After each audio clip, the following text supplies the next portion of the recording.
ಮುಂಚೆ ಅಜ್ಜಿ ತಾತ ಕೂತ್ಕೊಂಡು ಮೊಮ್ಮಕ್ಳ ಕತೆಗೆ ಹೇಳೋರು. ಸರ್, ಇವಾಗ ಆ ಸಂಪ್ರದಾಯ ಇಲ್ಲ. ಇವಾಗ ಮೊಮ್ಮಕ್ಕಳೇ ಅಜ್ಜಿ ತಾತನ ಕತೆ ಹೇಳ್ತಾರೆ, ಟಿವಿ ಸೀರಿಯಲ್ ನೋಡ್ತಿರ್ತಾರೆ. ನಿಜ ಸ್ವಲ್ಪ ಯೋಚನೆ ಮಾಡೋಲ್ಲ, ದೊಡ್ಡವ್ರು ಯೋಚನೆ ಮಾಡಲ್ಲ, ಯಾರು ಯೋಚನೆ ಮಾಡಲ್ಲ. ಏನೋ ನಡೀತಾ ಇದೆ ಸಮಾಜ. ಟಿವಿ ಸೀರಿಯಲ್ ನೋಡಿ ಅದೇನೋ ಲವ್ ಸ್ಟೋರಿ, ಏನೋ ಪ್ರೇಮ ಅದು ಇದು ಬರುತ್ತೆ. ಈ ಮೊಮ್ಮಕ್ಕಳು ತಾತಂಗೆ ಹೇಳ್ತಿರ್ತಾರೆ, ಲವ್ ಮಾಡಿದ್ದ ತಾತ ಒಪ್ಕೊಳ್ಳಿಲ್ಲ, ಏನೇ ಗಲಾಟೆ ನಡೀತಿದೆ. ಈ ಥರ ಸಂಪ್ರದಾಯ ಆಗ್ಬಿಟ್ಟಿದೆ. ಪೂರ್ವದಲ್ಲಿ ಅಜ್ಜಿ ತಾತ ಕೂಡ್ಕೊಂಡು ಮಕ್ಳಿಗೆ ಕತೆ ಹೇಳೋರು. ಅದರೊಂದು ಪುಟ್ಟ ಕತೆ ಕೇಳಿ, ಅದು ಮಕ್ಕಳಿಗೆ ಹೇಳ್ತಾರೆ ಅನ್ಬೇಡಿ, ದೊಡ್ಡವ್ರು ಅರ್ಥ ಮಾಡ್ಕೊಳ್ಳೋದು ಭಾಳಷ್ಟಿದೆ ಈ ಕಥೆನಲ್ಲಿ. ಏನು ಕತೆ ಹೇಳೋರು? ಒಬ್ಬ ರಾಜ ಇದ್ದ. ಆ ರಾಜನ ಏನು ಮಾಡೋದು ಸಾಯ್ತಿರ್ಲಿಲ್ಲ. ಕತ್ತಿಯಿಂದ ಎದೆ ಕಿವಿದು ಸಾಯ್ತಿರ್ಲಿಲ್ಲ, ಆನೆ ಕಾಲಿನ ತುಳಿದು ಸಾಯ್ತಿರ್ಲಿಲ್ಲ, ಏನು ವಿಷ ಕೊಟ್ಟರು ಸಾಯ್ತಿರ್ಲಿಲ್ಲ, ಏನು ಮಾಡೋದು ಸಾಯ್ತಿರ್ಲಿಲ್ಲ. ಅವನು ಸಾಯಿಸ್ಬೇಕಾದ್ರೆ ಯಾವುದೋ ನದಿ ದಂಡೆ ಮೇಲೆ ಕೂತ್ಕೊಳ್ಳಿ ಸರಿಯಾಗಿ ಒಂದ್ಸಲ ಜರಿಗೆ ಸ್ವಲ್ಪ ಅವ್ರಿಗೆ ಕಾಣಲ್ಲ. ನೀವು ಸರಿಯಾಗಿ ಕುಡಿ, ಬಗ್ಗಿಸ್ಕೊಂಡು ಕೂತ್ಬಿಟ್ರೆ ಕಾಣಲ್ಲ. ಇಲ್ಲ ಮುಂದಕ್ಕೆ ಬನ್ನಿ, ಏನು ಕೇಳಲ್ಲ, ಅಲ್ಲಿದ್ಕೊಂಡು ಏನೋ ಗಲಾಟೆ ಮಾಡ್ತಾರೆ. ಮುಂದಕ್ಕೆ ಬನ್ನಿ, ಕಾಣಲ್ಲ ಅಂತ ಒದ್ದಾಡ್ತಿದ್ದೀರ, ಬನ್ನಿ. ಹಾಂ, ಕುಡಿ, ಸರಿ ಹೋಗುತ್ತಲ್ಲ. ಮತ್ತೆ ಕೇಳಿ. ನದಿ ದಂಡೆ ಮೇಲೆ ಒಂದು ಮರ ಇದೆ, ಮರದ ಮೇಲೆ ಒಂದು ಗಿಣಿ ಇದೆ. ಆ ಗಿಣಿ ಕುತ್ತಿಗೆ ಹಿಸುಕಿದ್ರೆ ರಾಜ ಸಾಯ್ತಾನೆ. ಅರ್ಥ ಆಯ್ತಾ? ರಾಜನ ಪ್ರಾಣ ಎಲ್ಲಿದೆ? ಗಿಣಿನಲ್ಲಿದೆ. ಇವಾಗ ರಾಜ ತನ್ನಂತ ಚೆನ್ನಾಗಿ ನೋಡ್ಕೋಬೇಕು ಅಥವಾ ಗಿಣಿ ಚೆನ್ನಾಗಿ ನೋಡ್ಕೋಬೇಕು? ಹಾಂ, ಅದು ಒಂದು ಪುಟ್ಟ ಕತೆ. ಇದರಲ್ಲಿ ಏನಪ್ಪ ಅಭಿಪ್ರಾಯ ಅಂದರೆ, ನಮ್ಮ ಪ್ರಾಣಿಗಳು ಎಲ್ಲೆಲ್ಲಪ್ಪ ಇದೆ ಅಂದರೆ, ಒಬ್ಬರ ಪ್ರಾಣ ಕಬ್ಬಿಣದ ಪೆಟ್ಟಿಗೆನಲ್ಲಿ, ಇನ್ನೊಬ್ಬರ ಪ್ರಾಣ ಹೆಂಡತಿನಲ್ಲಿ, ಇನ್ನೊಬ್ಬರ ಪ್ರಾಣ ಗಂಡಿನಲ್ಲಿ, ಇನ್ನೊಬ್ಬರ ಪ್ರಾಣ ಮಕ್ಕಳು, ಇನ್ನೊಬ್ಬರ ಪ್ರಾಣ ಟಿ ವಿನಲ್ಲಿ, ಕ್ರಿಕೆಟ್ನಲ್ಲಿ, ಎಲ್ಲೆಲ್ಲೂ ಇದೆ ಹೊರತು ನಮ್ಮ ಪ್ರಾಣ ನಮ್ಮಲ್ಲಿಲ್ಲ, ಸ್ಪಂದನೆ ಆಗೋಲ್ಲ. ಹೌದಾ? ಅದಕ್ಕೆ ಒಳಗಡೆ ಬರಬೇಕಾದ್ರೆ, ದೇವಸ್ಥಾನಕ್ಕೆ ಹೋಗ್ಬೇಕಾದ್ರೆ ಯಾವ ರೀತಿ ಹೋಗ್ಬೇಕು?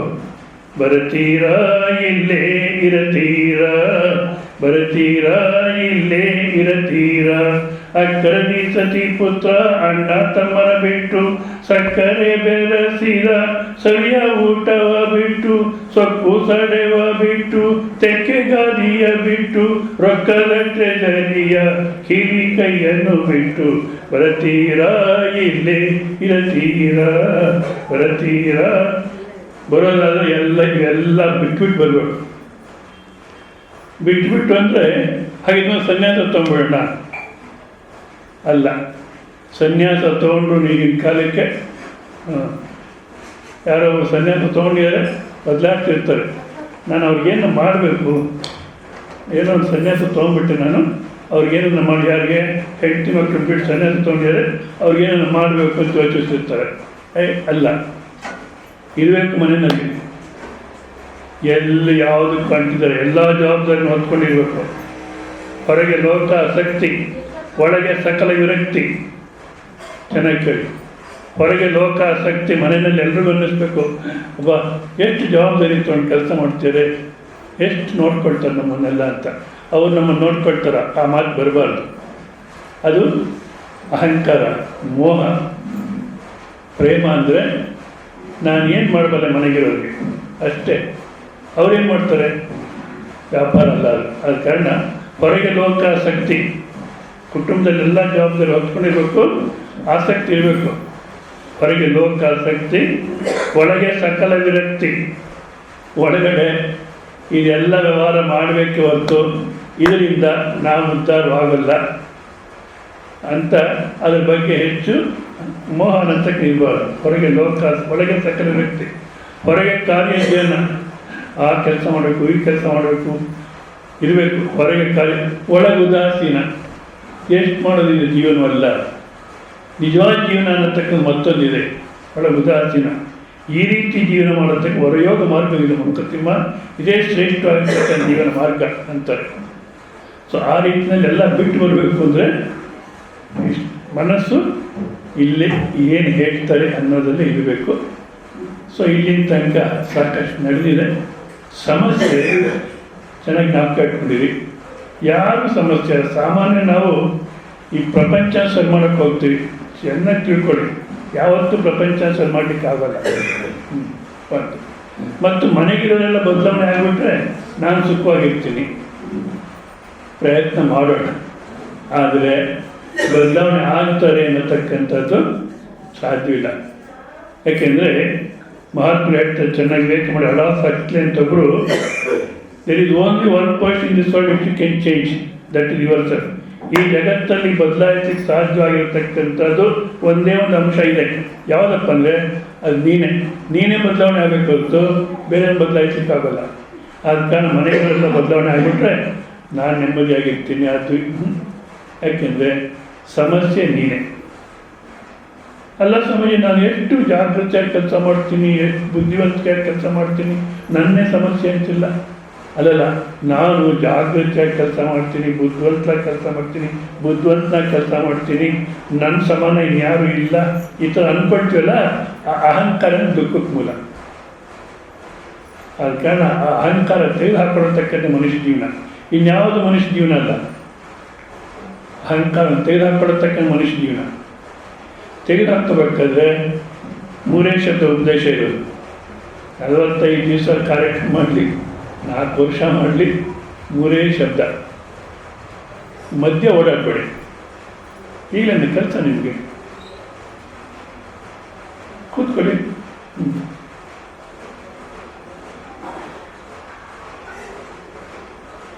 ಎಷ್ಟೇ ದಿವಸ ಇರಲಿ 3 ಶಬ್ದ. ತತ್ವಮಸಿ. ಯಾವ ಆನಂದ ಅನ್ನೋತ್ತಾಗ ನೀವು ಹುಡುಕ್ತಾ ಇದ್ದೀರೋ ಅದೇ ನೀನು. ಮತ್ತು ಯಾವ ದೇವರು ಅಂತೀರೋ ಅದು ನೀವೇ ದೇವರು. ಇಷ್ಟು ಉದ್ದೇಶ ಇರೋದು. ಆದರೆ ಅರ್ಥ ಆಗೋದು ಆನಂದ ನೀನೇ ಅಂದರೆ ಕೇಳೋಷ್ಟು ಕೇಳ್ತಾರೆ. ಆಮೇಲೆ ಸ್ವಾಮೀಜಿ ನೀವು ಹೇಳಿ ಚೆನ್ನಾಗಿ ಅರ್ಥ ಆಯಿತು, ಈಗ ಆನಂದಿ ಫೋನ್ ಆಫ್ ಮಾಡಿಬಿಡಿ. ಎಲ್ಲರೂ ಅಷ್ಟು ಫೋನ್ ಆಫ್ ಮಾಡಿ ಏಕಾಗ್ರತೆಯಿಂದ ಕೇಳಿಕೊಡಿ, ಅವಕಾಶ ಮಾಡಿಕೊಡಿ. ಆನಂದ ನೀನೇ ಅಂದರೆ ಸ್ವಾಮೀಜಿ ನೀವು ಹೇಳಿ ಚೆನ್ನಾಗಿ ಅರ್ಥ ಆಯಿತು, ಇವಾಗ ಆನಂದಕ್ಕೆ ಏನು ಮಾಡಬೇಕು ಹೇಳಿ. ಅರ್ಥ ಆಗುತ್ತೆ ನಿಮಗೆ. ಆನಂದ ನೀವು ಹೇಳಿ ಚೆನ್ನಾಗಿ ಅರ್ಥ ಆಯಿತು, ಇವಾಗ ಆನಂದಕ್ಕೆ ಏನು ಮಾಡಬೇಕು ಅಂದರೆ ಹೇಳಿದ ಅರ್ಥ ಆಗಿದೆಯಾ?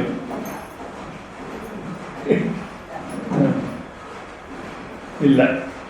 ಆನಂದ ನೀನೇ ಅಂದಾಗ ಅರ್ಥ ಆಯಿತು, ಇವಾಗ ಏನು ಮಾಡಬೇಕು ಆನಂದಕ್ಕೆ ಅರ್ಥ ಆಗಿದೆ ಅಲ್ಲ. ಅದಕ್ಕೋಸ್ಕರ ನಮ್ಮ ಅಂತಃಕರಣ ತಯಾರು ಮಾಡಲಿಕ್ಕೋಸ್ಕರ ಏನು ಮಾಡ್ತಾರೆ, ಸಾಧನಾ ಭಾಗವನ್ನು ಹೇಳ್ತಾರೆ. ನನ್ನ ದಿವಸ ನಾನು ಪ್ರಸ್ತಾಪ ಮಾಡಿದ್ದೆ, ನೋಟ್ ಮಾಡ್ಕೊಳ್ಳಿ ಇವೆಲ್ಲ. ಕರ್ತೃತಂತ್ರ ವಸ್ತುತಂತ್ರ ಅಂತ ಹೌದಾ. ಕರ್ತೃತಂತ್ರ ಧ್ಯಾನ, ವಸ್ತುತಂತ್ರ ಧ್ಯಾನ. ವಸ್ತು ಧ್ಯಾನ ಅಲ್ಲ, ವಸ್ತುತಂತ್ರ ಕರ್ತೃತಂತ್ರ. ವಸ್ತುತಂತ್ರ ಅಂದರೆ ನಾವು ಯಾವುದನ್ನ ನಾವು ಅರ್ಥ ಮಾಡ್ಕೋಬೇಕಾದ್ರೆ ಇದು ಸಾಕು, ಅಷ್ಟು ನೋಟ್ ಮಾಡಿಕೊಂಡು ವಿಘ್ನ ಕೇಳಿ ಅವಾಗ ನೀವೇ ಅರ್ಥ ಮಾಡ್ಕೋಬೇಕಾಗುತ್ತೆ. ವಸ್ತುತಂತ್ರ ಕರ್ತೃತಂತ್ರ. ವಸ್ತುತಂತ್ರ ಅಂದರೆ ಯಾವುದನ್ನ ಒಂದು ವಸ್ತುವನ್ನು ನಾವು ಅರ್ಥ ಮಾಡ್ಕೋಬೇಕಾದ್ರೆ ಆ ವಸ್ತು ಯಾವ ರೀತಿ ಅದೇ ರೀತಿ ಜ್ಞಾನವಾಗುತ್ತೆ ಅಂದರೆ ವಸ್ತುವನ್ನು ಆಶ್ರಯಿಸ್ಕೊಂಡೆ ಜ್ಞಾನವಾಗುತ್ತೆ ಹೊತ್ತು ನಮ್ಮ ಇಷ್ಟ ಪ್ರಕಾರ ಬದಲಾವಣೆ ಆಗೋಲ್ಲ. ಈಗ ನಾನು ಇದೇನು ಅಂತ ಕೇಳ್ತೀನಿ, ಯಾಕೆಂದ್ರೆ ಇದ್ಯಾವುದು ನಾನು ತೆಗೆದು ಅರ್ಥ ಆಗೋಲ್ಲ. ಇದೇನು ಅಂತ ಕೇಳ್ತೀನಿ, ನೀವೇನು ಹೇಳ್ತೀರಾ? ಗಡಿಯಾರ ಹೌದಾ. ಸ್ವಾಮೀಜಿ ಏನಾದ್ರು ತೋರಿಸ್ತೀರಲ್ಲ ಗಡಿಯಾರ ಅಂತ. ನಾನು ಬೆಳಿಗ್ಗೆ ಟಿಫನ್ ಮಾಡಿರಲಿಲ್ಲ, ಅದು ಕೇಸರಿ ಭಾತು ಉಪ್ಪಿಟ್ಟು ಆಗಿದೆ ಚೆನ್ನಾಗಿತ್ತು ಅಂದ್ಕೊಂಡ್ರು ಆ ರೀತಿ ಜ್ಞಾನ ಆಗುತ್ತಾ? ಈ ವಸ್ತು ಹೇಗಿದೆಯೋ ಅದನ್ನು ಆಶ್ರಯಿಸ್ಕೊಂಡೆ ಜ್ಞಾನ ಆಗುತ್ತೆ. ಇದು ಒಂದು. ಉಪದೇಶ ಮಾಡೋದ್ರಲ್ಲಿ ಆತ್ಮಸ್ವರೂಪ ಅನ್ನತಕ್ಕಂಥದ್ದು ನೀನೇ ಆನಂದ ಸ್ವರೂಪ ಅನ್ನೋದು ವಸ್ತು ಜ್ಞಾನ. ವಸ್ತು ಜ್ಞಾನ ಅದನ್ನು ಹೇಳತಕ್ಕಂಥ ಸಮಯದಲ್ಲಿ ಅರ್ಥ ಮಾಡ್ಕೋಬೇಕು.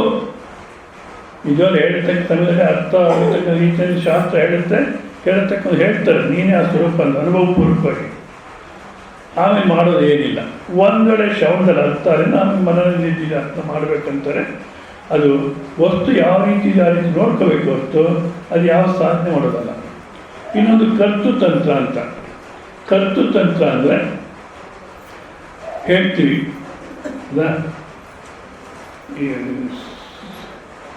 ಈ ರೀತಿ ಮಾಡಿ, ನಾನೊಂದು ದಿವಸ ಈ ಜಪ ಯಾವ ರೀತಿ ಮಾಡಬೇಕು ಅಂತ ಹೇಳಿದೆ. ಹೌದಾ, ಇನ್ನು ಮಾಡ್ಸಕ್ಕೆ ಹೋಗಿಲ್ಲ, ಹೇಳಿದೆ ಜಪ ಯಾವ ರೀತಿ ಮಾಡಬೇಕು ಅಂತ. ಅದನ್ನು ನೀವು ಕೇಳಿದ್ರೆ ಇವತ್ತು ಹೊಸದಾಗಿ ಬಂದಿರೋ ಕೇಳಿದ್ರೆ ಇರ್ಬೋದು. ಅವತ್ತು ಯಾರು ಬಂದಿದ್ರು, ಮಧ್ಯಾಹ್ನ 1 ಗಂಟೆ ಅದನ್ನು ಮುಕ್ತ ಹೊರಟೋದ್ರು. ಇನ್ನೂ ಸ್ವಲ್ಪ ಜನ ದಿವಸ ಬರೋದಿದ್ದಾರೆ, ಅವ್ರಿಗೆ ಗೊತ್ತಿರುತ್ತೆ. ಅದ ಹೇಳಿದೆ ಆ ರೀತಿ ಜಪ. ಹೌದು, ಸ್ವಾಮೀಜಿ ಹೇಳಿಕೊಟ್ರು, ತೋರಿಸಿದ್ರು ಈ ರೀತಿ ಮಾಡಿ. ಆ ರೀತಿ ಜಪ ಮಾಡಬೇಕು ಅಂತ ನೀವು ಕಂಟಿನ್ಯೂ ಮಾಡ್ಬೋದು ಅಥವಾ ಮಾಡದಿರೇ ಇರ್ಬೋದು. ಯಾರು ಮಾಡ್ತಾರೆ, ನಮ್ಮ ಕೆಲಸ ಸಾಕಾಗಿ ಇನ್ನು ಜಪ ಅಂತ ಅದು ಯಾವುದು ತಪ ಅಂತ ಬಿಟ್ಬಿಡ್ಬೋದು. ಅಥವಾ ಇನ್ನೊಂದು ರೀತಿ ಮಾಡ್ಬೋದು, ನಿಮ್ಮ ಮನಸ್ಸು ಬಂದಾಗ. ಕರ್ತುಂ ಶಕ್ಯಂ ಅಕರ್ತುಂ ಶಕ್ಯಂ ಅನ್ಯಥಾ ವಾ ಕರ್ತುಂ ಶಕ್ಯಂ ಅಲ್ಲ ಇದರಲ್ಲಿ. ಇಲ್ಲಿ ಇಷ್ಟು ತನಕ ಆ ತತ್ವ ಅನ್ನತಕ್ಕಂಥ ತಿಳಿಸ್ಕೊಟ್ಟಾದ್ಮೇಲೆ ಏನು ಜ್ಞಾನ, ಕರ್ಮ, ಕರ್ತ, ಬುದ್ಧಿ, ಧೃತಿ ಇವೆಲ್ಲವೂ 3 ರೀತಿ ಇರುತ್ತೆ. ತಮಸ್ಸು, ರಜಸ್ಸು, ಸಾತ್ವಿಕವಾಗಿರುತ್ತೆ ಅಂತ ಹೇಳಿದ್ರು. ಹೌದಾ, ಅದನ್ನು ಕೇಳಿ ಏನು ಮಾಡಬೇಕಾಗಿತ್ತಪ್ಪ ಅಂದರೆ, ಮಾಡಿದ್ರೋ ಇಲ್ಲ ಗೊತ್ತಿಲ್ಲ, ಏನು ಮಾಡಬೇಕಾಗಿತ್ತು ಅಂದರೆ ತಮೋ ಗುಣ ಅನ್ನತಕ್ಕ ತಮೋ ಬುದ್ಧಿ ಅಂತ ಹೇಳಿದ್ರು. ನಿಜವಲ್ಲಿ ನನ್ನ ಬುದ್ಧಿ ಹೇಗಿದೆ ಈಗ ಜ್ಞಾನ, ಕರ್ಮ, ಕರ್ತ, ಬುದ್ಧಿ, ಧೃತಿ ಇದೆಲ್ಲ 3 ರೀತಿ ಇರುತ್ತೆ ಅಂತ ಹೇಳಿದ್ರು. ಅದರಲ್ಲಿ ಸಾತ್ವಿಕವಾಗಿರತಕ್ಕಂಥದ್ದನ್ನು ಇಟ್ಕೊಂಡು ವಿಜ್ಞಾನದಲ್ಲಿ ತೆಗೆದುಹಾಕಿದ್ರು. ಈಗ ಕೇಳಿದ ಮೇಲೆ ಏನು ಮಾಡಬೇಕಾಗಿತ್ತು, ಓಹೋ ನನ್ನ ಬುದ್ಧಿ ಯಾವ ರೀತಿ ಇದೆ ಅಂತ ನೋಡಿಕೊಂಡು ಅದನ್ನು ತೆಗೆದುಹಾಕ್ಬೋದು. ತಮೋ ಗುಣದಲ್ಲಿ ಇದ್ದರೆ ಬದಲಾಯಿಸ್ಕೊಳ್ಳಿಕ್ಕೆ ಪ್ರಯತ್ನ ಮಾಡಬೇಕು, ಇಲ್ಲ ರಜೋ ಗುಣದಲ್ಲಿದ್ದರೆ ಸಾತ್ವಿಕವಾಗಿ ಪ್ರಯತ್ನ ಮಾಡಬೇಕು. ಆ ರೀತಿ ಮಾಡೋದು, ಮಾಡದೇ ಇರೋದು ಅಥವಾ ಅಯ್ಯ ಬಿಡು ಕೇಳಾಯ್ತಲ್ಲ ಇನ್ನೇನು ಅಂತ ಅನ್ನೋದು ನಿಮ್ಮ ಇಚ್ಛೆ ಮೇಲೆ ಅವಲಂಬಿಸಿದೆ. ಇದನ್ನು ಕರ್ತೃತಂತ್ರ ಅಂತ. ಮಾಡೋರ ಮೇಲೆ ಆಶ್ರಯ ಪಡೆದಿರ್ತಕ್ಕಂಥದ್ದು.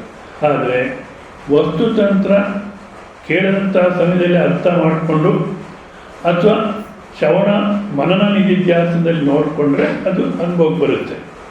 ಬಟ್ ಈ ಕರ್ತೃತಂತ್ರ ಅನ್ನೋದಕ್ಕೆ ನೀವು ಅನುಷ್ಠಾನ ಮಾಡಿದ್ರೇ ಯಾವ ರೀತಿ ಹೇಳಿದ್ರೆ ಆ ರೀತಿ ಮಾಡಿ ಬದಲಾಯಿಸ್ಕೊಂಡ್ರೇ ಸಾಧ್ಯ ಹೊರತು ಇಲ್ಲೇ ಸಾಧ್ಯ ಇಲ್ಲ. ಮಾಡಿ ಆಫ್ ಮಾಡಿಬಿಡಿ ಅಮ್ಮ, ಎಲ್ಲರೂ ಗೊತ್ತಿಲ್ಲ ಆಫ್ ಮಾಡೋಕ್ಕೆ. ಇಲ್ಲ ಆಫ್ ಮಾಡೋಕ್ಕೆ ಗೊತ್ತಿಲ್ಲ, ನೀವು ಕೊಡಿ ಆಫ್ ಮಾಡಿಕೊಡ್ತೀನಿ. ಇಲ್ಲ ಆಫ್ ಮಾಡಿಬಿಡಿ.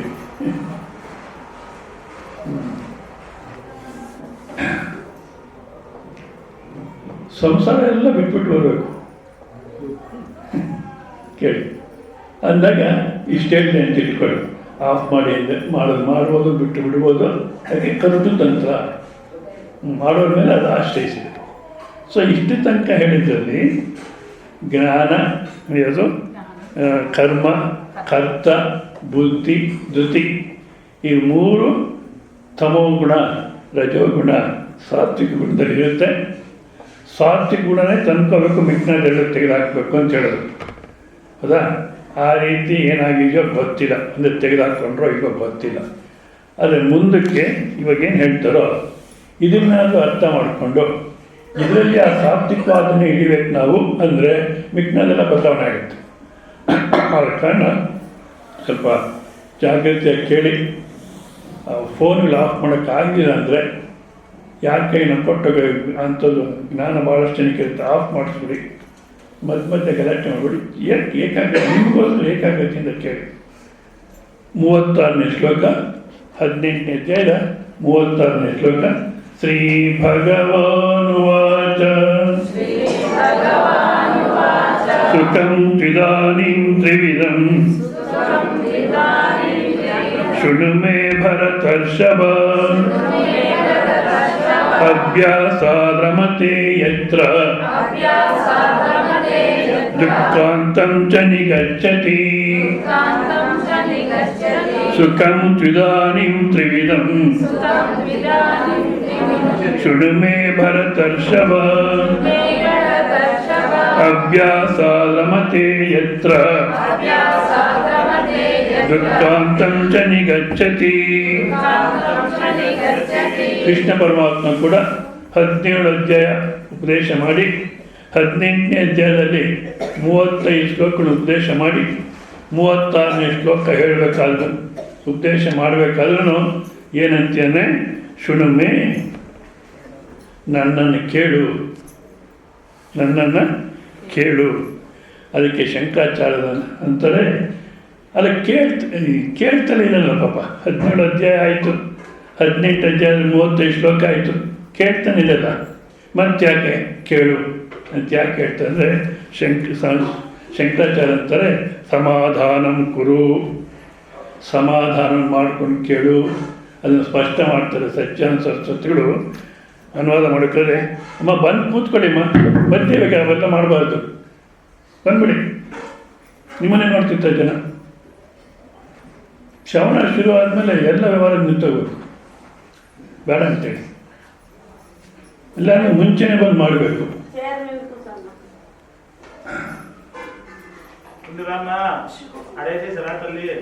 ಮುಂಚೆನೇ ಬಂದು ಎಲ್ಲ ಸೇವೆ ಮಾಡಬೇಕು. ಲೇಟಾಗಿ ಬಂದರೆ ನೀವು ಬಂದು ಯಾರು ಗೊತ್ತಾಗಕ್ಕೆ ಕೊಡಬೇಕು. ಸುಮ್ಮನೆ ಎಲ್ಲ ನಡೀತದೆ, ಏನು ಶ್ರವಣ? ಕೊಡಿ, ಹಾಯ್ ಕೂತ್ಕೊಂಡು ಕೇಳಿ.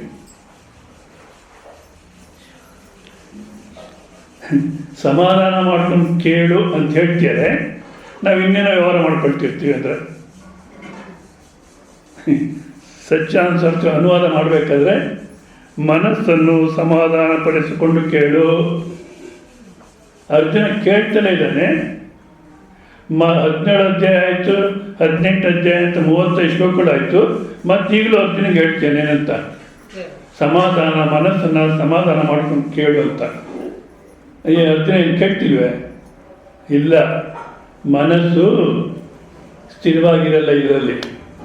ಲೌಕಿಕ ವ್ಯವಹಾರದಲ್ಲಾದರೆ ಅಲ್ಲಿಂದ ಬಿಡಿಸ್ಬೇಕಾದ್ರೆ ಭಾಳ ಶ್ರಮ ತಗೋಬೇಕು. ಲೌಕಿಕದಿಂದ ಇತ್ತ ಕಡೆ ಕರ್ಕೊಂಬರ್ಬೇಕಾದ್ರೆ, ಇಟ್ಲ ಕಡೆಯಿಂದ ಹೊರಗಡೆ ಹೋಗ್ಬೇಕಾದ್ರೆ ಯಾರ ಪ್ರಯತ್ನ ಬೇಡ. ಇದೇ ಥರ ಒಂದು ಇದೇನು ಹಳ್ಳಿ ಅನ್ನೋಕ್ಕಾಗಲ್ಲ, ಕರೇನಹಳ್ಳಿ ಅಂತ ಹಳ್ಳಿ ಅಂತ ಹೆಸರು, ಪಟ್ಟಣವಾಗೇ ಇದೆ. ಇದನ್ನು ಮಧುಡಿ ಅಂತ ಒಂದು ಹಳ್ಳಿನಲ್ಲಿ ಪ್ರವಚನ ಮಾಡ್ತಿದ್ದೆ. ಆಂಧ್ರದಲ್ಲಿ ಬಾರ್ಡ್ರು, ಕರ್ನಾಟಕ ಬಾರ್ಡ್ರಲ್ಲಿ ಮಧುಡಿ ಅಂತ. ಅಲ್ಲಿ ಬೆಳಗ್ಗೆ ಹೊತ್ತೆ ಸುಮಾರು ಒಂದು 30-40 ಜನ ಬರೋರು ಉಪನಿಷತ್ ಕ್ಲಾಸ್ ನಡೀತಾ ಇತ್ತು. ದಿವಸ ಅಲ್ಲಿ ಒಬ್ಬ ಬ್ರಾಹ್ಮಣರು ಬೆಳಗ್ಗೆ ಎದ್ದು ಅಷ್ಟೊತ್ತಿಗೆ ಅಭಿಷೇಕ ಮಾಡಿ ಪಂಚಾಮೃತ ಅಭಿಷೇಕ ತೊಗೊಂಬಂದು ಇಟ್ಟಿರೋರು. ಪ್ರವಚನ ಆದಮೇಲೆ ಎಲ್ಲರಿಗೂ ಕೊಡಬೇಕು. ಸರಿ, ಒಂದು ದಿವಸ ಪ್ರವಚನ ಆಗಕ್ಕೆ ಆಯಿತು, ಯಾರೋ ಹೊರಗಡೆ ಕಾಸ್ಕೊಂಡು ಕೂತಿದ್ರು. ಯಾಕೆ ಹೇಳ್ತಿದ್ದೀನಿ, ನಮ್ಮ ಮನಸ್ಸು ಲೌಕಿಕ ಹೋಗತಕ್ಕಂಥ ಭಾಳ ಸುಲಭ, ಅಲ್ಲಿಂದ ಇತ್ಲ ಕಡೆ ಬರೋದು ಭಾಳ ಕಷ್ಟ. ಅದಕ್ಕೋಸ್ಕರ ನಾವು ಜಾಗೃತಿಯಾಗಿರ್ಬೇಕು. ಪ್ರವಚನ ಮುಗೀತು, ಹೊರಗಡೆ ಯಾರು ಕಾಸ್ಕೊಂಡು ಕೂತಿದ್ದ, ಸ್ವಾಮೀಜಿ ಮುಗಿಸಿದ್ರೆ ಸಾಕಂತ ಬಂದು ಒಳಗಡೆ ತಕ್ಷಣ ಬಂದು ರಾಜೀವ್ ಗಾಂಧಿ ಬಾಂಬ್ ಹಾಕಿದ್ರು ಅಂತ.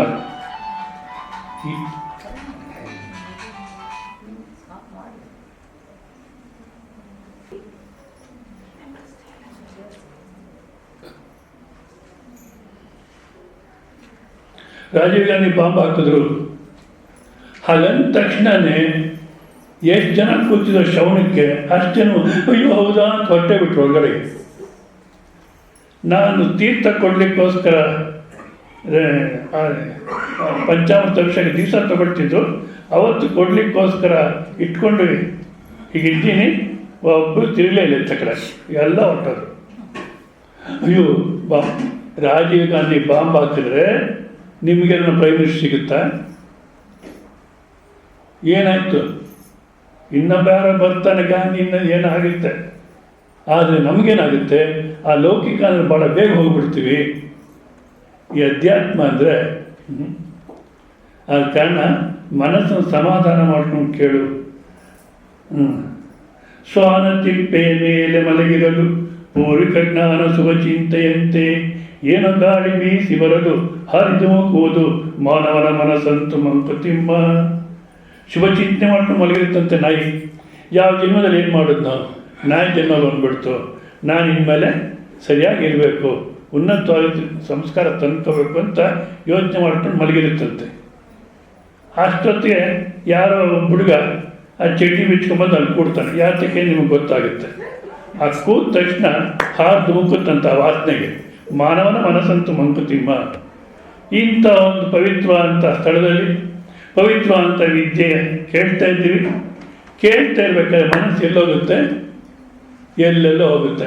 ಮೊದಲು ನಿದ್ದೆ ಮಾಡುತ್ತೆ, ಇಲ್ಲ ಈ ಫೋನ್ಗಳು. ಮನಸ್ಸನ್ನು ಸಮಾಧಾನ ಮಾಡ್ಕೊಂಡು ಕೇಳು ಅಂತ ಅರ್ಜುನಿಗೆ ಯಾವ ರೀತಿ ಹೇಳ್ತೀರೋ ಅಷ್ಟೆಲ್ಲ ಭರತರ್ಷಭ ಅಂತಾನೆ. ಅಂದ್ರೇನು? ಭರತ ವಂಶದಲ್ಲಿ ಶ್ರೇಷ್ಠನಾಗಿರ್ತಕ್ಕಂಥ ಅರ್ಜುನ ಅಂದರೆ ಅವನ್ನ ಸ್ತುತಿ ಮಾಡ್ತೇನೆ. ಇಲ್ಲಪ್ಪ, ನೀನು ಒಳ್ಳೆ ಯೋಗ್ಯ, ಭರತ ವಂಶದಲ್ಲಿ ಶ್ರೇಷ್ಠ ನೀನು. ಅಷ್ಟೇ ಅಲ್ಲ, ರಜೋ ಸುಖ ಅನ್ನತಕ್ಕಂಥದ್ದನ್ನು ನೀನು ತಿರಸ್ಕಾರ ಮಾಡಿದ್ಯಾಗಲೇನೋ ಒಂದು ಸಲ. ಊರ್ವಶಿನ ಅರ್ಜುನಕ್ಕೆ ಸಂಬಂಧ ಬರತಕ್ಕಂಥ ಅವಕಾಶ ಇದ್ದರೆ ಬೇಡ ಅಂದ್ಬಿಟ್ನಂತೆ. ಅಷ್ಟೆಲ್ಲ ನಿದ್ದೆಯನ್ನು ಅಂದರೆ ತಮೋಗುಣವನ್ನು ಗೆದ್ದಿದೆಯಾ, ಗುಡಾಕೇಶ ಅನ್ನಿಸ್ಕೊಂಡಿದ್ಯಾ? ಆದ ಕಾರಣ ಕೇಳು, ಮನಸ್ಸಿಟ್ಟು ಕೇಳು. ಅರ್ಜುನಿಗೆ ಯಾವ ರೀತಿ ಕೃಷ್ಣ ಪರಮಾತ್ಮ ಹೇಳ್ತೀರೋ ಅದೇ ರೀತಿ ಇಲ್ಲೂ ಸ್ವಾಮಿಗಳು ಪವಿತ್ರ ಆತ್ಮರೇ. ನಿಜ ಯಾರು ಹೇಳ್ತಾರೆ ನಿಮಗೆ ಪವಿತ್ರ ಆತ್ಮರೇ ಅಂತ? ಮನೆಗಳಲ್ಲಿ ಏನಂತಾರೆ? ಮುಖ ನೋಡೋಕ್ಕಾಗಲ್ಲ, ದರಿದ್ರ ಮುಖ. ಪವಿತ್ರ ಆತ್ಮರೇ ಕೇಳಿ, ಮನಸ್ಸಿನಲ್ಲಿ ಯಾವ ಯೋಚನೆ ಇಲ್ದಿರ ಸಮಾಧಾನ ಮಾಡಿಕೊಂಡು ಕೇಳಿ. ಇದು ಅರ್ಥವಾದರೆ, ಇಷ್ಟಕ್ಕೆ ಮುಂಚೆ ಹೇಳಿದ್ದೆಲ್ಲ ಅರ್ಥವಾಗದೇ ಇದ್ರೂ ಇದು ಅರ್ಥವಾದರೆ ಮತ್ತೆ ಇದನ್ನೇ ಇವಾಗ ಏನೇನು ಹೇಳಿದ್ರು ಬುದ್ಧಿ, ವೃತ್ತಿ, ಧೃತಿ ಎಲ್ಲನೂ ಸರಿ ಮಾಡುತ್ತೆ. ಆದ ಕಾರಣ ಎಚ್ಚರವಾಗಿ ಕೇಳಿ ಅಂತ ಹೇಳ್ತಾ, ಸುಖಂ ತು ಇದಾನಿಂ ತ್ರಿವಿಧಂ. ಈಗ ಈಗ ಅಂದರೆ ಇಷ್ಟು ತನಕ ಏನೇನು ಹೇಳಿದ್ನೋ, ಈಗ ಸುಖ ಅಂದರೆ 3 ವಿಧ. ಸುಖಂತು ಇದಾನಿಂ ತ್ರಿವಿಧಂ ಶೃಣು ಸಮಾಧಾನಂ ಕುರು. ಮನಸ್ಸನ್ನು ಸಮಾಧಾನ ಪಡಿಸ್ಕೊಂಡು ಕೇಳು ಎಂದರ್ಥ. ಎದೆ ಬರ್ತದೆ. ಅಭ್ಯಾಸದಿಂದ ಅಭ್ಯಾಸಾತ್ ರಮತೆ ಯತ್ರ ಅಭ್ಯಾಸಾತ್ ಪರಿಚಯಾತ್ ಆವೃತ್ತೇ ರಮತೆ ರತಿ ಪ್ರತಿಪದ್ಯತೆ ಯತ್ರ ಯಸ್ಮಿನ್ ಸುಖಾನುಭವೇ. ಯತ್ರ ಅಂದರೆ ಯಾವ ಸುಖಾನುಭವದಲ್ಲಿ, ಇಲ್ಲಿ ಯಾವ ಸುಖ, ಯಸ್ಮಿನ್ ಸುಖಾನುಭವೇ, ಯಾವ ಸುಖ ಅನುಭವ ಅನ್ನತಕ್ಕ ನಮಗೆ ಪ್ರಾಪ್ತಿಯಾದರೆ ದುಃಖಾಂತಂಚ ನಿಗಚ್ಚತಿ, ದುಃಖ ಅನ್ನತಕ್ಕಂಥ ಸಂಪೂರ್ಣ ತೊಲಗಿ ಹೋಗುತ್ತೋ. ಈಗ ನಾವೆಲ್ಲ ದುಃಖ ಕಳ್ಕೋಬೇಕು, ಸುಖವಾಗಿರಬೇಕು ಅಂತಲೇ ಪ್ರಯತ್ನ ಮಾಡ್ತಿದ್ದೀವಿ. ಏನು ಹೇಳಿ, ಹೌದಲ್ಲ? ನಾವೆಲ್ಲ ಅಂತ ಹೇಳ್ತಿದ್ದೀನಿ ನಾನು. ನಾವೇನಾದ್ರು ಮಾಡ್ತಿಲ್ಲ, ನಾನು ಯಾವಾಗ ಅಳಕ್ಕೆ ಸಿದ್ಧವಾಗಿದ್ದೀನಿ, ಏನಾದರೂ ಕಷ್ಟ ಬರಲಿ ಅಂತೀರೋ? ಸುಖವಾಗಿರಬೇಕು, ಆನಂದವಾಗಿರಬೇಕು, ನೆಮ್ಮದಿಯಾಗಿರಬೇಕು ಅಂತೀವಿ. ಅದು ಎಂಥ ನೆಮ್ಮದಿ, ಎಂಥ ಆನಂದ, ಶಾಶ್ವತ ಅಂತ ಆನಂದ. ಶಾಶ್ವತ ಅಂತ ಆನಂದ ಬೇಕು, ಸಾವು ಬೇಡ ಅಂತೀವಿ. ಹೌದಾ? ಸಾವು ಅನ್ನತಕ್ಕಂಥ ದುಃಖ ಅದು ಬೇಡ. ಸೊ ಅಂಥದ್ದು ನಮಗೆ ಎಲ್ಲ ದುಃಖನೂ ಹೊರಟೋಗ್ಬೇಕಾದ್ರೆ ಯಾವುದಿಂದಲಪ್ಪ ಅಂದರೆ ಯಸ್ಮಿನ್ ಸುಖಾನುಭವೇ, ಯಾವ ಸುಖಾನುಭವದಲ್ಲಿ ಎಲ್ಲ ದುಃಖವೂ ಹೊರಟೋಗುತ್ತೆಯೋ, ಎಲ್ಲ ದುಃಖವೂ ಹೊರಟೋಗುತ್ತೆಯೋ ಅಂಥ ಸುಖ, ಆನಂದವನ್ನು, ಸುಖವನ್ನು ಹೇಳ್ತೀನಿ. ಗಮನವಿಟ್ಟು ಕೇಳು. 3 ಸುಖದಲ್ಲೂ 3 ವಿಧ: ತಮಸ್ಸು, ರಜಸ್ಸು ಮತ್ತು ಸಾತ್ವಿಕ. ಮನಸ್ಸಿಟ್ಟು ಕೇಳು. ಯಾವ ಅಭ್ಯಾಸಾತ್ರ ಮತ್ತೆ ಅಭ್ಯಾಸದಿಂದ ಯಾವ ಸುಖದಲ್ಲಿದ್ದರೆ, ಅಭ್ಯಾಸದಿಂದ ಯಾವ ಸುಖದಲ್ಲಿದ್ದರೆ ದುಃಖ ಅನ್ನೋದು ಸಂಪೂರ್ಣ ಹೊರಟೋಗುತ್ತೋ ಅದನ್ನು ಕೇಳು. ಅಂದರೆ ನಿಜ ನಮ್ಮಲ್ಲಿ ಎಷ್ಟು ಆಸಕ್ತಿ ಬರಬೇಕು. ಅಯ್ಯಯ್ಯೋ, ನಾನು ಎಷ್ಟು ಪ್ರಯತ್ನ ಮಾಡ್ತಿದ್ದೀನಿ, ಏನೋ ಗೋಳು ಇದ್ದೇ ಇರುತ್ತೆ. ಹೌದಾ? ಬೇಡ, ಇದನ್ನೇನು ಹೇಳ್ತಾರಂತೆ, ಎಲ್ಲ ದುಃಖ ಹೊರಟೋಗುತ್ತಂತೆ, ತಿಳ್ಕೊಳ್ಳೋಣ ಅನ್ನತಕ್ಕಂಥ ಉತ್ಸಾಹ ಬರಬೇಕು. ಹೌದಾ? ಯಾವ ಸುಖ ಅಪ್ಪ ಅದು ಅಂದರೆ 6ನೇ ಅಧ್ಯಾಯದ 27ನೇ ಶ್ಲೋಕ. ಶ್ಲೋಕ ಏನು ತೆಗೆಯೋದು ಬೇಡ, ಸುಮ್ಮನೆ ಕೇಳಿ, ನೋಟ್ ಮಾಡ್ಕೊಂಡಿರಿ, ಆಮೇಲೆ ಬೇಕಾದ್ರೆ ನೋಡ್ಕೊಳ್ಳಿ. ಯಾಕೆಂದರೆ ಮಧ್ಯೆ ಡಿಸ್ಟರ್ಬೆನ್ಸ್ ಆಗುತ್ತೆ ನೀವು ಪುಸ್ತಕ ನೋಡಿ ತೆಗಿಸ್ಬೇಕಂದ್ರೆ. 6ನೇ ಅಧ್ಯಾಯದ 27ನೇ ಶ್ಲೋಕದಲ್ಲಿ ಏನು ಹೇಳ್ತಾರೆ? ಸುಖ ಅಂದರೆ ಏನಪ್ಪ? ಶ್ರೀ ಭಗವಾನುವಾಚ ಪ್ರಶಾಂತ ಮನಸಂ ಹೇನಂ ಯೋಗಿನಂ ಸುಖಮುತ್ತಮಂ उपैति शान्तरजसं ब्रह्मभूतमकल्मषं प्रशान्तमनसं येनं योगिनं सुखमुत्तमं उपैति शान्तरजसं ब्रह्मभूतमकल्मषं. ಮನಸ್ಸಿಟ್ಟು ಕೇಳಿ. ಈಗ ಮತ್ತೆ ಈಗ ಹೇಳಿದ್ರೆ ಶುಣು ಅಂತ ಕೃಷ್ಣ ಪರಮಾತ್ಮನ ಹೇಳ್ತೇನೆ ಅರ್ಜುನಿಗೆ, ಹೌದಾ? ಯಾಕೆ? ಮನಸ್ಸು ಇತ್ತ ಕಡೆ ಬರಲಿ ಅಂತ. ಸುಖಂ ಉತ್ತಮಂ, ಉತ್ತಮವಾಗಿರತಕ್ಕಂಥ ಸುಖ. ನಿರತಿಶಯಂ, ಯಾವತ್ತೂ ನಮ್ಮ ಬಿಟ್ಟು ಹೋಗಲಿರತಕ್ಕಂಥ ಸುಖ ನಮ್ಗೆ ಸಿಕ್ಕಬೇಕಾದ್ರೆ ಯಾವ ರೀತಿ ಇರಬೇಕಪ್ಪ, ಏನೇನು ಕ್ವಾಲಿಫಿಕೇಷನ್ ಇರಬೇಕು, ಏನೇನು ಯೋಗ್ಯತೆ ಇರಬೇಕು ನಮಗೆ ಅಂದರೆ ಮೊದಲು ಹೇಳ್ತಾರೆ ಏನಂತ, ಶಾಂತರಜಸಂ, ರಜೋಗುಣ ಅನ್ನತಕ್ಕಂಥ ಕಳ್ಕೊಂಡಿರ್ಬೇಕು.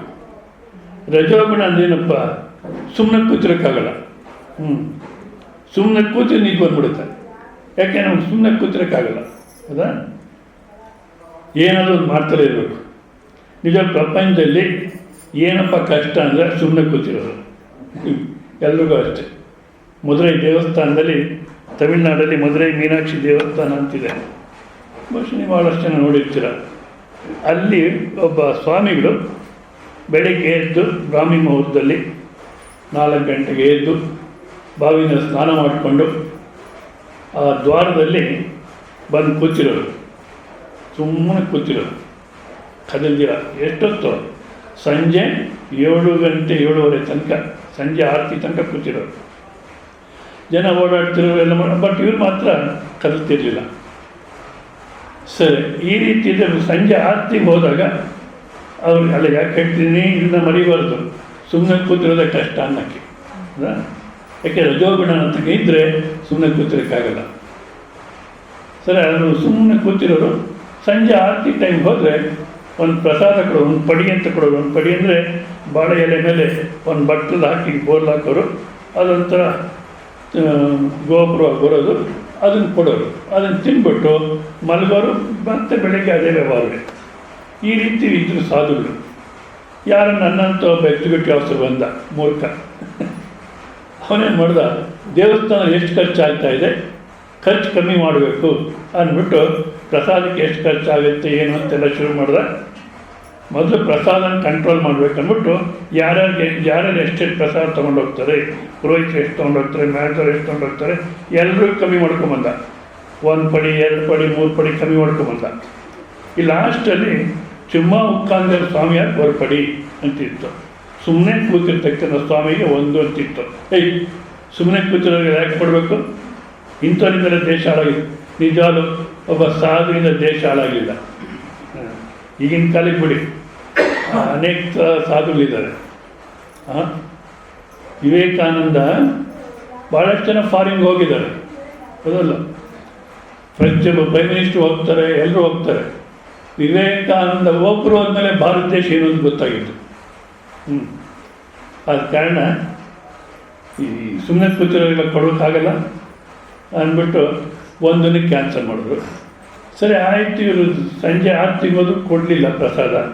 ಏನೋ ಮೀನಾಕ್ಷಿ ಅನುಗ್ರಹ ಇಲ್ಲ ಅಂದ್ಕೊಂಡು ಸುಮ್ಮನೆ ಆದರು. 2ನೇ ದಿವಸನೂ ಕೊಡಲಿಲ್ಲ, 3ನೇ ದಿವಸನೂ ಕೊಡಲಿಲ್ಲ. ಸರಿ 3 ದಿವಸ ಉಪವಾಸ ಇದ್ರು. ಆಮೇಲೆ ಪುರೋಹಿತನ ಕೇಳಿದ್ರು, ಯಾಕೆ ಕೊಡ್ತಿಲ್ಲ ಅಂತ. ಇದೆಲ್ಲ ಎಕ್ಸಿಕ್ಯೂಟಿವ್ ಆಫೀಸರ್ ಬಂದಿದ್ದಾರೆ, ನಿಮಗೆ ಕ್ಯಾನ್ಸಲ್ ಮಾಡಿಬಿಟ್ಟಿದ್ದಾರೆ, ಆಗಲ್ಲ ಅಂತ ಕೊಡೋಕ್ಕೆ, ನಿಮಗೆ ಬೇಡ ಅಂತ ಹೇಳಿದ್ದಾರೆ. ಯಾಕಂತ ನೀವು ಹೋಗಿ ಕೇಳಿ. ಸರಿ ಎಕ್ಸಿಕ್ಯೂಟಿವ್ ಆಫೀಸರ್ ಹತ್ರ ಹೋದರು, ಯಾಕೆ ಕ್ಯಾನ್ಸಲ್ ಮಾಡಿದ್ರಿ? ಕೇವಲ 1 ಕೊಡ್ತಿದ್ರು, ಅದನ್ನು ಯಾಕೆ ಕ್ಯಾನ್ಸಲ್ ಮಾಡಿದ್ರಿ? ಸುಮ್ಮನೆ ಕೂತಿರೋರಿಗೆಲ್ಲ ಏನು ದೇಶ ಹಾಳಾಗ್ಬಿಡುತ್ತೆ ಸುಮ್ಮನೆ ಕೂತಿರೋರಿಗೆಲ್ಲ ಕೊಟ್ಟರೆ. ಆಗಿದ್ಮೇಲೆ ಒಂದು ಕೆಲಸ ಮಾಡಿ, ನಾನು ಮಾಡೋ ಕೆಲಸ ನೀವು ಮಾಡಿ. ಯಾವುದು? ಸುಮ್ಮನೆ ಕೂತಿರೋದು. ನಿಮ್ಮ ಎಕ್ಸಿಕ್ಯೂಟಿವ್ ಆಫೀಸರ್ ಕೆಲಸ ನಾನು ಮಾಡಿ. ಯಾಕೆಂದರೆ ಎಲ್ಲೋ ಕೆಲಸ ಮಾಡಿ ಕೆಲಸದಲ್ಲಿದ್ದರು, ಪ್ರಯೋಜನ ಇಲ್ಲ ವ್ಯವಹಾರ ಅಂತ ಬಿಟ್ಟು ಬಂದರು, ಆಯಿತಾ? ನಿಮ್ಮ ಕೆಲಸ ನಾನು ಮಾಡ್ತೀನಿ, ನೀವು ನನ್ನ ಕೆಲಸ ಮಾಡಿ. ನೀನೇ ಸುಮ್ಮನೆ ಕೂತಿರೋದು, ನನ್ನ ತಲೆ ಕೆಟ್ಟೋಗುತ್ತೆ ಎಕ್ಸಿಕ್ಯೂಟಿವ್ ಆಫೀಸರ್ ಕೆಲಸ ಅಂದರು. ನಾನು ಮಾಡ್ತೀನಿ, ನೀವು ಒಂದು ದಿವಸ ನನ್ನ ಕೆಲಸ ಮಾಡಿ. ಚಾಲೆಂಜ್ ಒಪ್ಕೊಂಡ್ರು. ಸರಿ, ಬೆಳಿಗ್ಗೆ ಸ್ನಾನ ಮಾಡಿಕೊಂಡು ಬಂದು ಕೂತ್ಕೊಂಡ್ರು, ಒಂದು ಸ್ವಲ್ಪ ಹೀಗೆ ಕೂತ್ಕೊಂಡ್ರು. ಮತ್ತೇನು ಸೊಳ್ಳೆ ಕಡಿತು ಹೀಗೆ ಅಂದ್ಕೊಂಡ್ರು.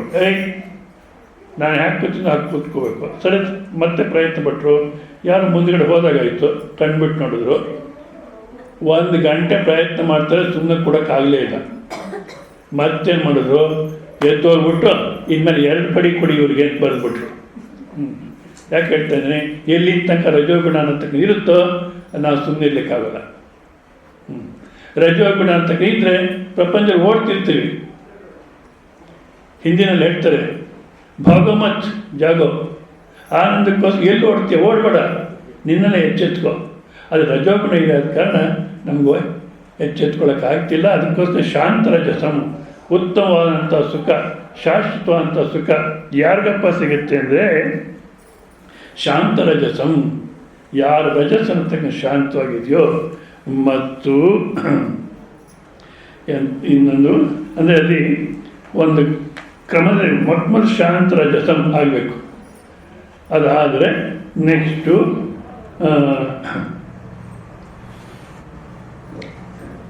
ಅಕಲ್ಮಷಂ, ಕೊನೆಗೆ ಬಂದಿದೆ ಅದು. ಅಕಲ್ಮಷಂ ಅಧರ್ಮಾದಿವರ್ಜಿತಂ, ಧಾರ್ಮಿಕ ಜೀವನ ಅನ್ನತಕ್ಕ ಇರಬೇಕು, ಅಧರ್ಮ ಜೀವನ ಅನ್ನತಕ್ಕಂಥ ಬಿಟ್ಟಿರಬೇಕು. ಅಧರ್ಮ ಜೀವನ ಅನ್ನತಕ್ಕಂಥ ಬಿಟ್ಟು ರಜೋಗುಣ ಅನ್ನತಕ್ಕ ಯಾವಾಗ ಬಿಡ್ತೀವೋ ಆಗ ಅಧರ್ಮ ಜೀವನ ಅನ್ನತಕ್ಕಂಥ ಹೊರಟೋಗುತ್ತೆ. ಸೊ ರಜೋಗುಣ ಶಾಂತವಾಗಿರಬೇಕು, ಅಧಾರ್ಮಿಕವಾದಂಥ ಜೀವನನ ಬಿಟ್ಟಿರಬೇಕು. ಮತ್ತು ಆವಾಗ ಪ್ರಶಾಂತ ಮನಸ್ಸು ಪ್ರಶಾಂತವಾಗಿರುತ್ತೆ. ಅಂಥ ಪ್ರಶಾಂತ ಮನಸ್ಸನ್ನು ಮತ್ತು ಬ್ರಹ್ಮಭೂತಂ ಅಂದರೆ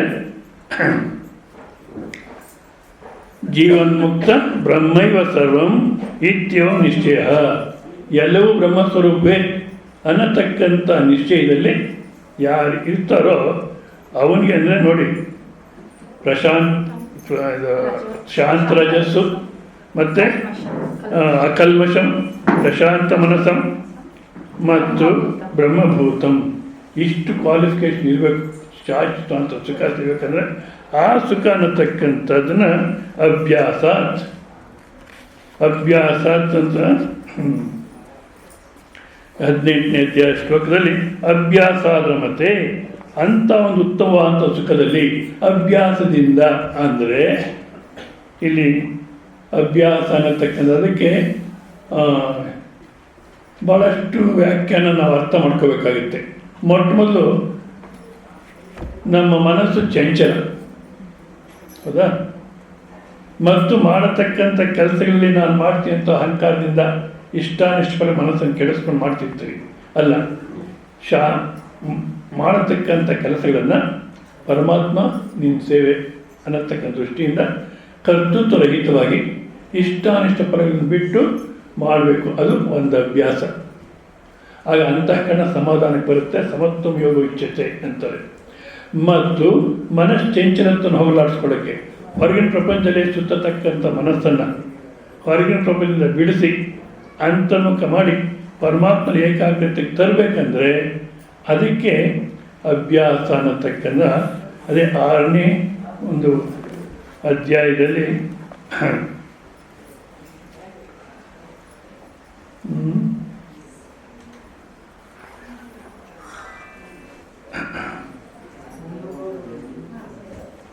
ಚಂಚಲಂ ಹಿ ಮನ ಕೃಷ್ಣ ಮಲಾದಿವ ನಿಯೋಜಿತ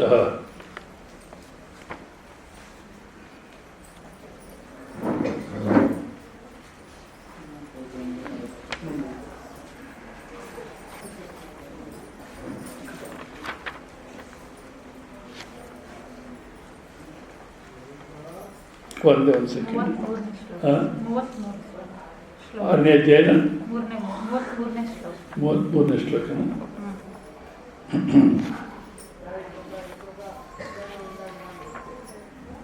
ಹಾಂ, ಅಭ್ಯಾಸೋ ನಾಮ ಚಿತ್ತಭೂಮೌ ಕಸ್ಯಾಂಚಿತ್ ಸಮಾನ ಪ್ರತ್ಯಾವೃತ್ತಿ ಚಿತ್ತಸ್ಯ. ಅಭ್ಯಾಸ ಅಂದರೆ ನಾನು ಹೇಳಿದೆ, ಮಾಡತಕ್ಕಂಥ ಸಂಸಾರವನ್ನು ನಾನು ಮಾಡಿ ಏನೇ ಕರ್ಮ ಮಾಡಿದ್ರು ನಾನು ಮಾಡ್ತೀನಿ ಅಂತಕ್ಕಂಥ ಅಹಂಕಾರ ಇಲ್ದಿರ ಇಷ್ಟಾನಿಷ್ಟ ಪರಗಳ ಮನಸ್ಸನ್ನು ಸಮಾಧಾನ ಇಟ್ಕೊಂಡು ಮಾಡಬೇಕು. ಇದೊಂದು ಅಭ್ಯಾಸ, ಹೌದಾ? ನಂತರ ಮನಸ್ಸಿನ ಚಂಚಲತ್ವವನ್ನು ಹೋಗಲಾಡಿಸ್ಕೊಳ್ಳಿಕ್ಕೆ ಮನಸ್ಸಿನಲ್ಲಿ ಸಮಾನ ಪ್ರತ್ಯಯ, ಒಂದೇ ರೀತಿಯ ಆಲೋಚನೆಯನ್ನು ತಕ್ಕ ಬರ್ತಿರ್ಬೇಕು.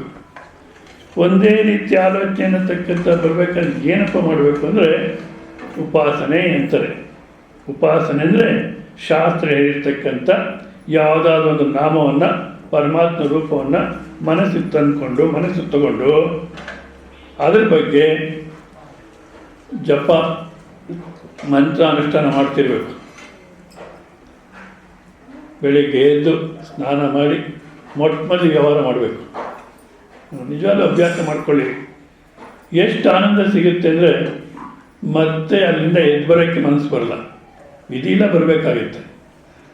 ಸೊ ಒಂದು ನಾಮ ಜಪ ಮಾಡಬೇಕು, ಕೂತ್ಕೊಂಡು ಏಕಾಂತವಾಗಿ ಓಂ ನಮೋ ನಾರಾಯಣಾಯ, ಓಂ ನಮೋ ನಾರಾಯಣಾಯ, ಓಂ ನಮೋ ಮಾಡ್ತಾ ಮಾಡ್ತಾ ನಮಗೆ ಗೊತ್ತಿದ್ದೀರ ಮಂತ್ರನೂ ನಿಂತೋಗುತ್ತೆ, ನಾನು ಮಾಡ್ತಾ ಇದ್ದೀನಿ ನನ್ನ ಅಹಂಕಾರನೂ ಬಿದ್ದೋಗುತ್ತೆ, ಶಾಂತವಾಗಿರ್ತೀವಿ. ಅಲ್ಲಿಂದ ಎದ್ದು ನೀವು ವ್ಯವಹಾರಕ್ಕೆ ಹೋದರೆ ಏನೇ ನಡೆದು ಮನಸ್ಸು ಪ್ರಶಾಂತವಾಗಿರುತ್ತೆ. ಸೊ ಈ ರೀತಿ ಅಭ್ಯಾಸ ಅಂತಕ್ಕೆ ನಡಿಬೇಕು. ಇದು ಒಂದು, ಹೌದಾ? ಇದಾದಮೇಲೆ ಈ ಥರ ಶ್ರವಣ ಮಾಡಬೇಕು. ಶ್ರವಣ ಮಾಡಿದರೆ ಏನು ಶನೈ ರೂಪವನ್ನೇ ಬುದ್ಧಿಯಾದ ಅದೇ 6ನೇ ಅಧ್ಯಾಯದಲ್ಲಿ ಹೇಳ್ತಾರೆ. ಶನೈ ಮೊದಲು ಎಲ್ಲಿ ಹೊರಗಡೆ ಮೋಹ ಇಟ್ಕೊಂಡಿದ್ದೀವೋ. ನಾನು ಇವಾಗ ಯಾರಿಗೋ ಮನೇಲಿ ಯಾರಿಗೋ ಅನಾರೋಗ್ಯ ಇದೆ, ಪೂರ್ವದಲ್ಲಿ ಇದೆ, ಬೆಂಗಳೂರಲ್ಲೇ ಕೆಲಸದಲ್ಲಿದ್ದೆ ನಾನು. ಅವಾಗಲೂ ಇದೇ ಕೆಲಸನೇ. ಯಾರನ್ನ ಬಂದು ಆಫೀಸಿಗೆ ಬಂದು ತಲೆ ಮೇಲೆ ತೆಗೆದುಕೊಂಡು ಕೂತಿರೋರು.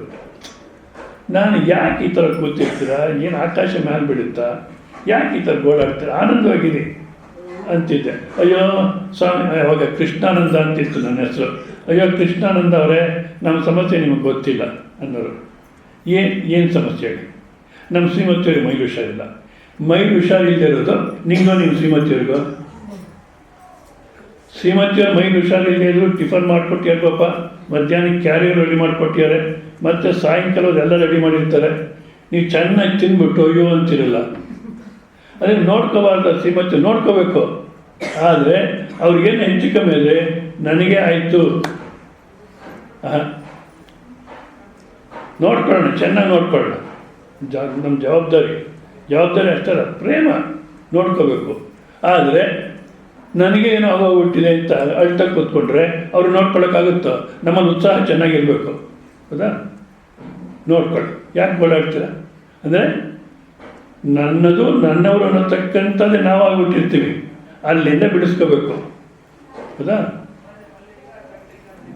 ನನ್ನದು ಅನ್ನೋದಕ್ಕೇನು ಹೆಚ್ಚು ನಾನು ಹೇಳಿದ್ದಲ್ಲ, ಬಾಡಿಗೆ ಮನೆ ಬಾಡಿಗೆ ಕೊಟ್ಟಿರ್ತೀವಿ.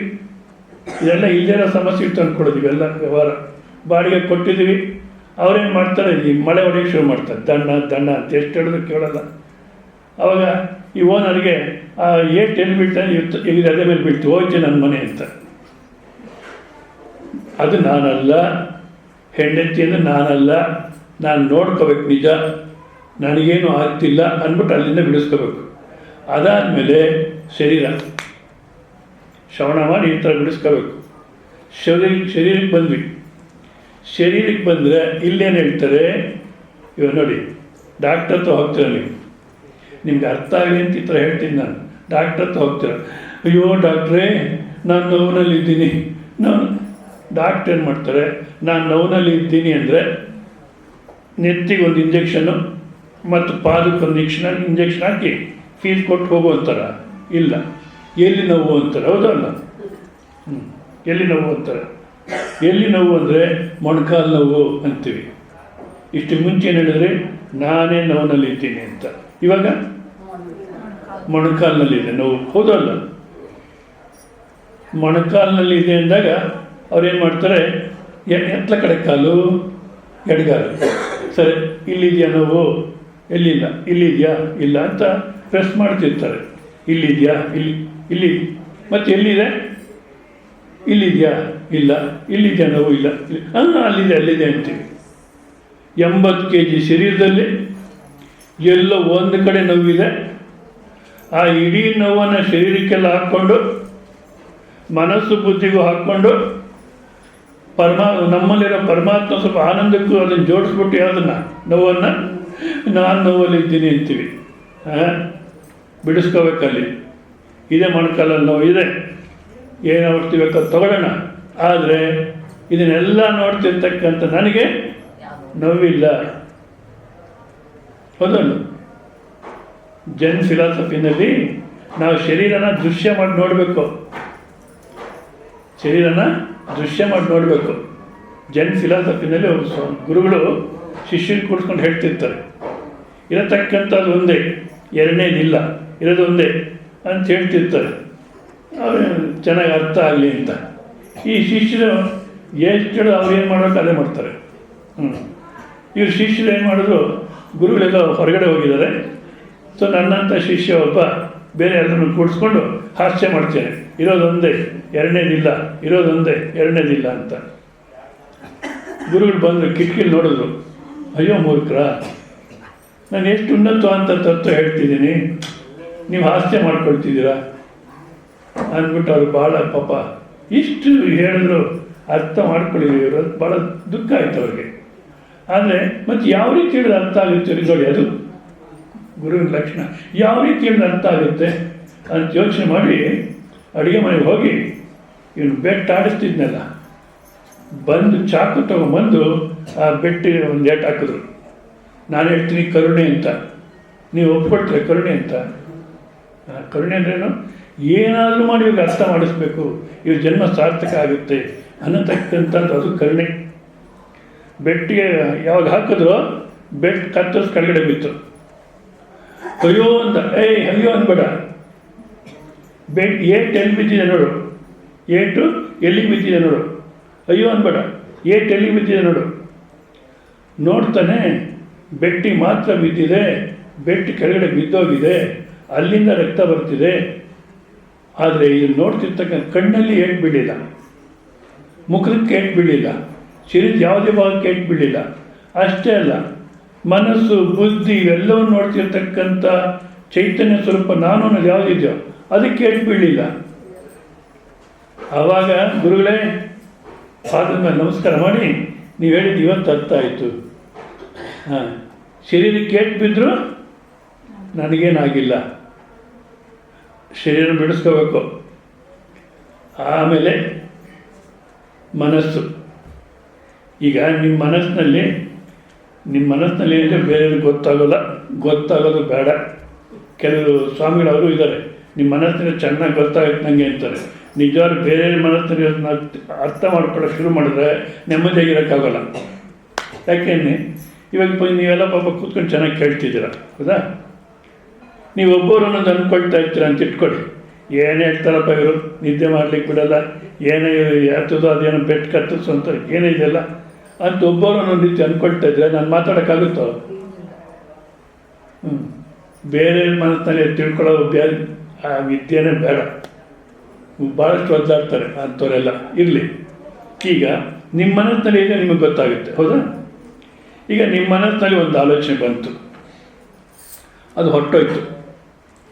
ಮತ್ತು ಇನ್ನೊಂದು ಆಲೋಚನೆ ಬಂತು, ಅದು ಹೊರಟೋಯ್ತು. ಒಂದೊಂದು ಆಲೋಚನೆ ಬಂದಾಗಲೂ ನೀವು ಹೊರಟೋಗ್ತಾ ಇದ್ದೀರೋ ಅಥವಾ ನೀವು ಇರ್ತೀರೋ? ಏನು ಹೇಳಿ, ಇರ್ತೀರಲ್ವ? ಮನಸ್ಸಿನಲ್ಲಿ ಯಾವ ಆಲೋಚನೆಯೂ ಇಲ್ಲ, ಶಾಂತವಾಗಿರ್ತೀನಿ ಅನಿಸುತ್ತಾ ಇಲ್ಲ ಅಂದರೆ ಅದನ್ನು ನೋಡ್ತಾ ಇದ್ದೀರಾ ನೀವು, ಹೌದಾ? ಮನಸ್ಸನ್ನು ತಕ್ಕಂಥದ್ದು ದೃಶ್ಯ, ಶರೀರ ನೀವಲ್ಲ, ಮನಸ್ಸು ದೃಶ್ಯ. ಮತ್ತು ಇನ್ಯಾವುದು ಬುದ್ಧಿ, ನನ್ನ ಬುದ್ಧಿ ನನಗೆ ಗೊತ್ತು ಅಂದಾಗ ಬುದ್ಧಿ ಅನ್ನತಕ್ಕಂಥದ್ದು ದೃಶ್ಯವಾಯಿತು. ಮತ್ತು ಈ ಅಹಂಕಾರದಿಂದ ಕೆಟ್ಟೆ, ಕೇಳ್ತಾನೆ ಇರ್ತೀನಿ, ಏನೋ ಈ ಅಹಂಕಾರ ಗೋಳಾಡಿಸುತ್ತೆ ಅಂದಾಗ ಅಹಂಕಾರ ಅನ್ನತಕ್ಕಂಥದ್ದು ನಾನಲ್ಲ, ಇವೆಲ್ಲವನ್ನು ನೋಡ್ತಿರ್ತಕ್ಕಂಥದ್ದು ನಾನು ಅನ್ನಂತ ಮೆಲ್ಲ ಈ ರೀತಿ ಬಿಡಿಸ್ಕೊಳ್ಳಿಕ್ಕೆ ಪ್ರಯತ್ನ ಮಾಡಬೇಕು. ಎಲ್ಲಿ ತನಕ ನಮಗೆ ಮತ್ತೆ ಅಭಿಮಾನ ಅನ್ನತಕ್ಕ ಬರಲ್ವೋ ಅಲ್ಲಿ ತನಕ ಅಭ್ಯಾಸ ಮಾಡ್ತಿರ್ಬೇಕು. ಅದು ಅಭ್ಯಾಸ ಅನ್ನತಕ್ಕಂಥದ್ದು. ಅಭ್ಯಾಸ ಅಂದ್ರೆ ಮತ್ತೆ ಇದು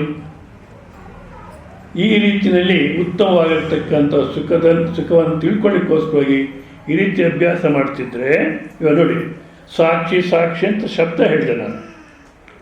ಹೌದಾ? ಸಾಕ್ಷಿ ಅಂತ ಯಾವುದಕ್ಕೆ ಅಂತೀವಪ್ಪ ಅಂದರೆ ಸ್ವಲ್ಪ ನೀವು ಗಮನ ಕೊಟ್ಟು ಕೇಳಿ.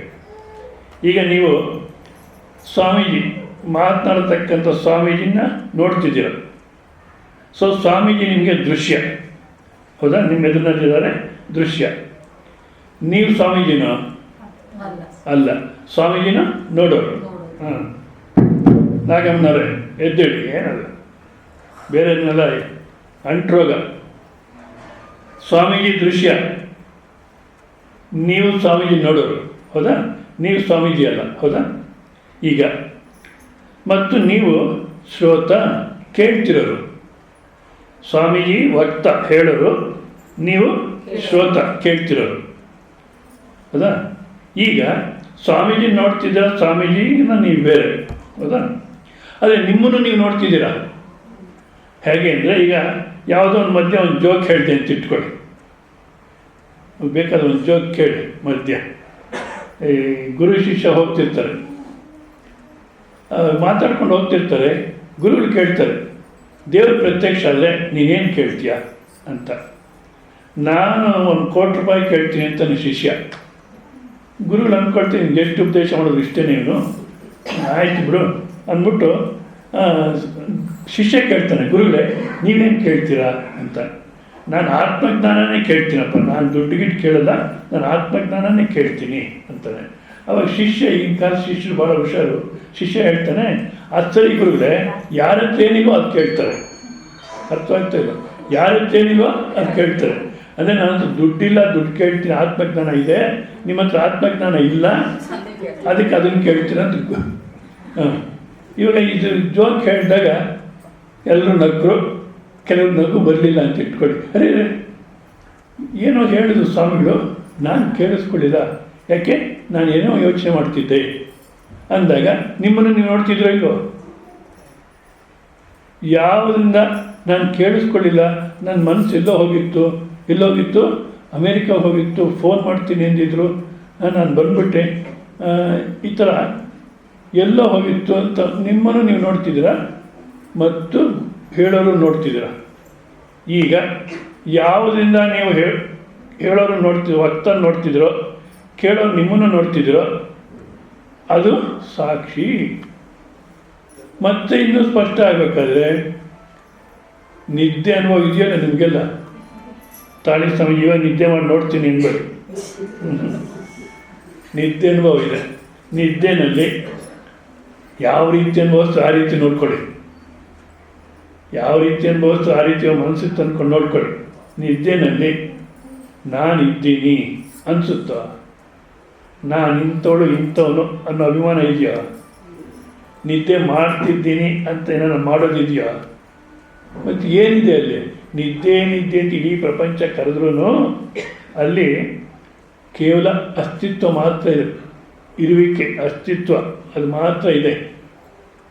ಶರೀರ, ಇಂದ್ರಿಯ, ಬುದ್ಧಿ, ಮನಸ್ಸು, ಅಹಂಕಾರ ಎಲ್ಲವನ್ನು ಕೊಡುಕೊಂಡು ಅಸ್ತಿತ್ವ ಮಾತ್ರ ಇದೆ, ಹೌದಾ?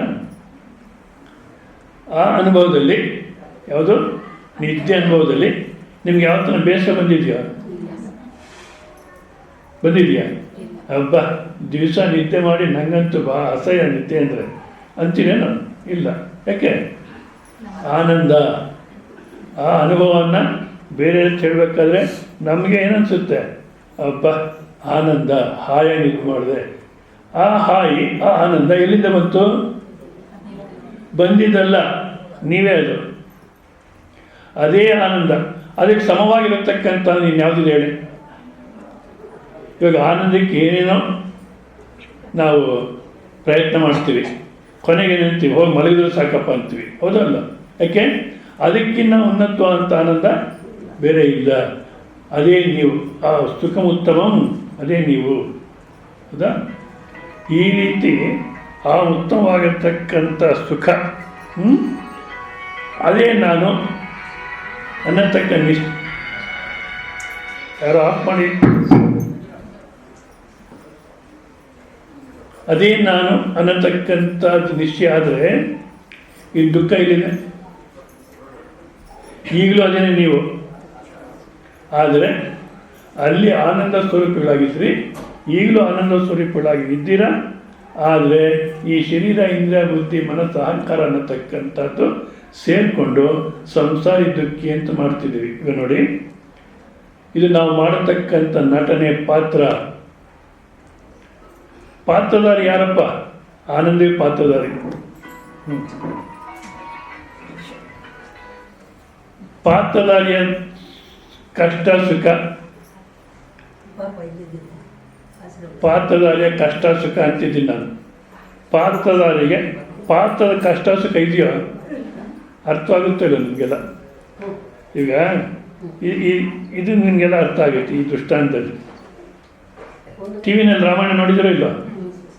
ಹಾಂ, ಯಾರೋ ಒಬ್ಬರು ಈಗ ಅಂತಾರೆ, ಮಿಕ್ನಾದ್ರು ಹೇಳಿ, ನೋಡಿದಿರೋ ಇಲ್ಲ?